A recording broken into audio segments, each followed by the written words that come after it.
She says she is one of us. She's not. You know, you can't sit there and tell me that you live in a huge mansion and I can barely afford my rent. She doesn't have a humble bone in her body, and she doesn't understand why she's not getting support from women of the country. It's because she's not relatable. I feel like as a woman, I'm not going to choose the candidate just because of their gender. That's ridiculous to me. Well, that's just comments from one person attending a MSNBC focus group on Bernie Sanders, and you heard a Sanders supporter right there pretty much rake Hillary Clinton over the coals. Turns out only 2 of those 6 members of the focus group said they would vote for Hillary were she to become the Democrat nominee. 4 of the 6 said they would not.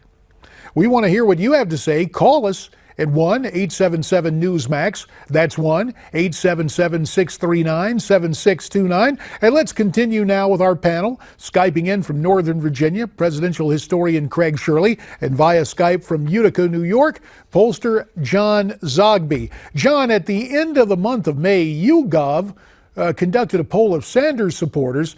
It showed that only half of Bernie supporters would back Hillary. That is down from 63% at the end of April. They're also not going to back Trump. So are they going to vote? And if they do, will they vote for Libertarian Gary Johnson?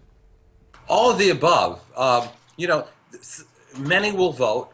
They're not enamored with Hillary. The only way they can get to vote for Hillary is if Donald Trump scares the bejesus out of them. Some will vote for Donald Trump. You know, the general message, down with whoever's up. They will vote against what they perceive as the establishment.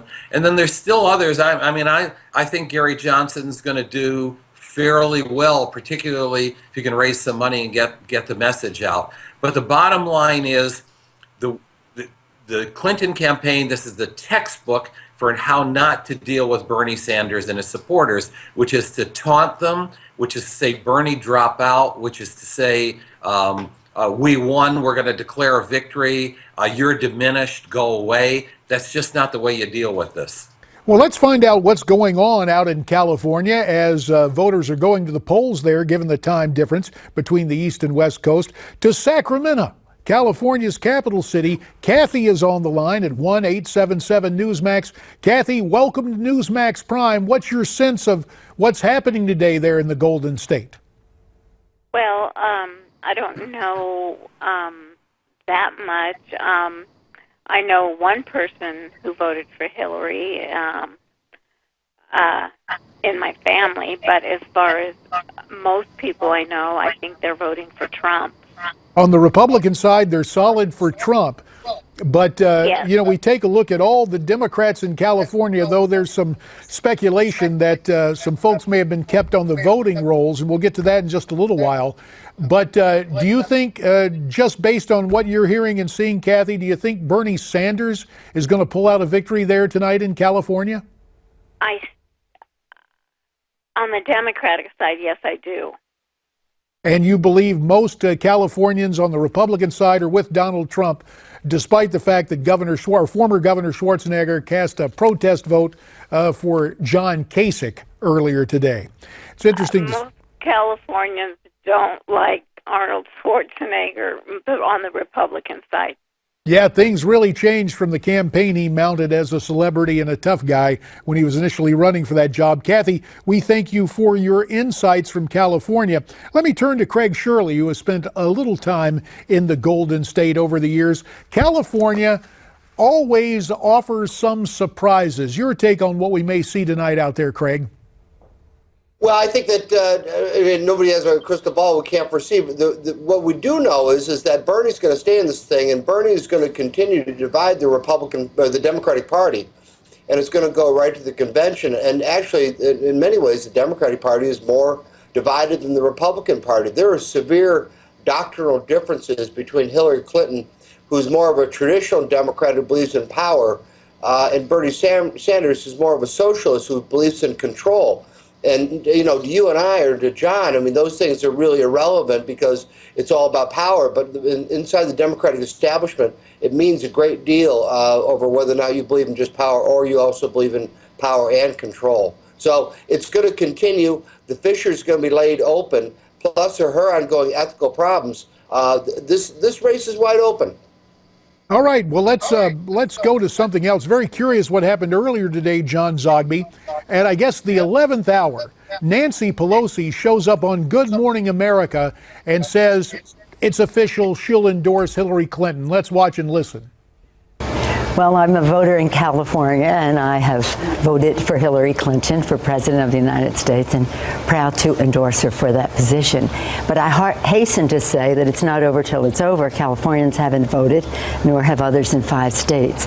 So while the nomination may be there in the numbers in terms of superdelegates, I didn't endorse yet because I am a superdelegate, and I think that the matter should be determined by the voters in this state. Yeah, you know, the whole read I got on this during my days in Washington, Mrs. Pelosi and Mrs. Clinton have kind of a tenuous relationship. Nancy really loved being the first female Speaker of the House, and she hates to share the spotlight with Hillary Clinton. Is that why she waited till this 11th hour to make that endorsement this morning, John? Well, yeah, it is curious, especially Barbara Boxer, Dianne Feinstein, her colleagues in the U.S. Senate in California were early endorsers. Yeah, I mean, it's clear that there's some tension that's there, but it's also clear that somebody like Nancy Pelosi, who is a liberal and very reliant on that progressive base, was just sort of watching and waiting. And yeah, this is not over. And it's not a question. Hillary's got enough delegates, but that's not the issue. The issue is between now and the convention, does the other shoe drop? Do superdelegates realize, this is not about love. We're not really sure that Hillary can win this. I for one, still am a doubter about all of this.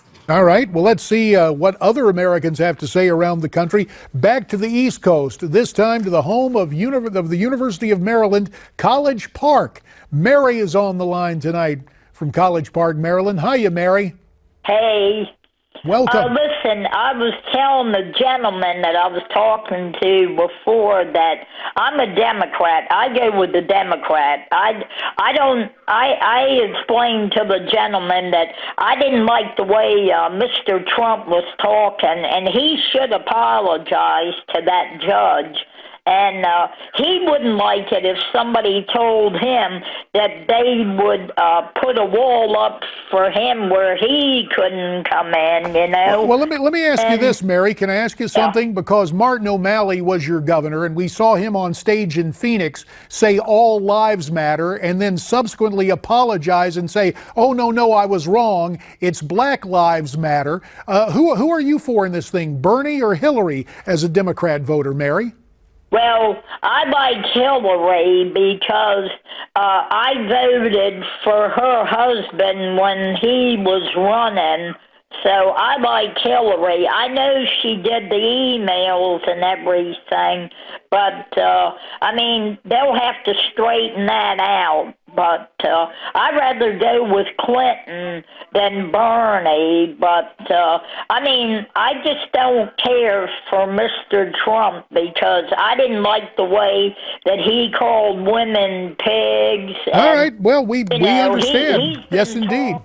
Well, I appreciate that, Mary, and we know where you clearly stand. Craig, Shirley, you're right across the border in Virginia. That sounds like a quintessential Democrat voter from the state of Maryland.